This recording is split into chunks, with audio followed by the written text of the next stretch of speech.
وصفة جديدة في وصفات البانكيك، وزي ما اتفقنا في فطار شغالة، جوع آخر الليل شغالة، جايلنا ضيوف كمان شغالة، ما تقولش لأ. أهلا بيكم، أنا سارة، والنهاردة هنعمل بانكيك مع الموز المكرمل. وصفة سهلة وسريعة وطعمها حلو جدا جدا. يلا على طول نبدأ في وصفة النهاردة. طبعا أول حاجة هنبدأ بيها وهي المكونات. محتاجين 2 بيضة، أكيد كل المكونات لازم تكون بحرارة الغرفة. تلت كوباية من الزيت، معلقة ونص كبيرة من البيكنج باودر أو باكو من البيكنج باودر، فانيليا، رشة ملح، ربع كوباية من السكر أو نص كوباية على حسب الرغبة بتاعتكم. خلي بالكم ان احنا هنقدمه مع موز مكرمل، فالبانكيك ما تخليهاش السكر بتاعها كتير قوي عشان تبقى الوصفة كلها في النهاية مظبوطة. كوباية ونص من اللبن، كوبايتين ونص من الدقيق. الطريقة بسيطة وسهلة. في طبق هنضيف 2 بيضة، الزيت، السكر، الفانيليا، هقلبهم الأول مع بعض كويس جدا. هضيف اللبن،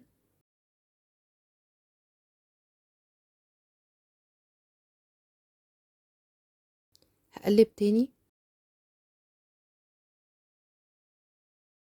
على الدقيق هضيف معلقة كبيرة من البيكنج باودر، هقلب الدقيق مع البيكنج باودر كويس جدا ومعاه كمان رشة ملح.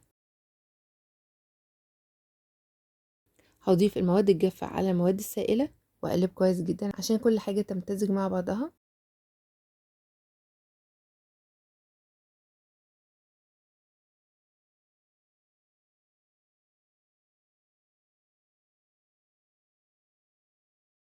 وعلى طاسة تكون سخنة زي ما اتفقنا درجة حرارة وسط وسخنت براحتها، همسحها كده بدهنة من الزيت واسيبها كمان تسخن بسيط.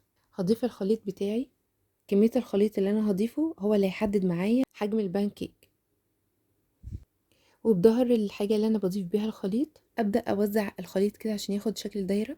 ومجرد بس اللي انا بضيف الخليط كده في النص وبسيبه كده، هو بيبدأ ان هو ياخد شكل دايرة وبيتوسع مع نفسه. هنسيبها ما نجيش ناحيتها تماما لحد ما نلاقيها ان هي استوت. هنعرف ازاي ان هي استوت؟ اول ما نلاقي فقاقيع كده بدأت تبان، وكمان سطح العجينة كده من فوق بدأ يبان قدامنا ان هو خلاص اتغير الشكل بتاعه ومسك نفسه، هنقلبها على الناحية التانية تكمل سوا وتاخد كمان لون حلو. هنشيلها من الطاسة ونكمل بنفس الطريقة. لو الطاسة بتاعتنا خايفين انها تلزق الحاجة فيها، فبين كل مرة والتانية ندهنها بالزيت. هكمل الكمية كلها.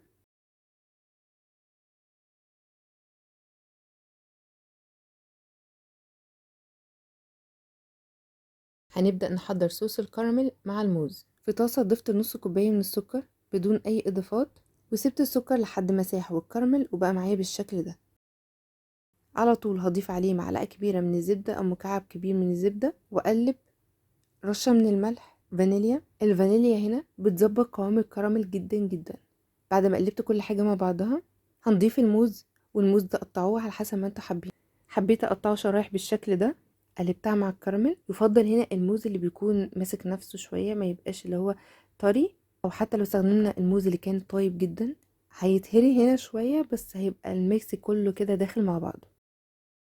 نقدم الطبق بتاعنا في النهاية. هنحط البانكيك، انا بحب كده اعمل زي جبل كده من البانكيك واضيف عليه الصوص اللي احنا عملناه.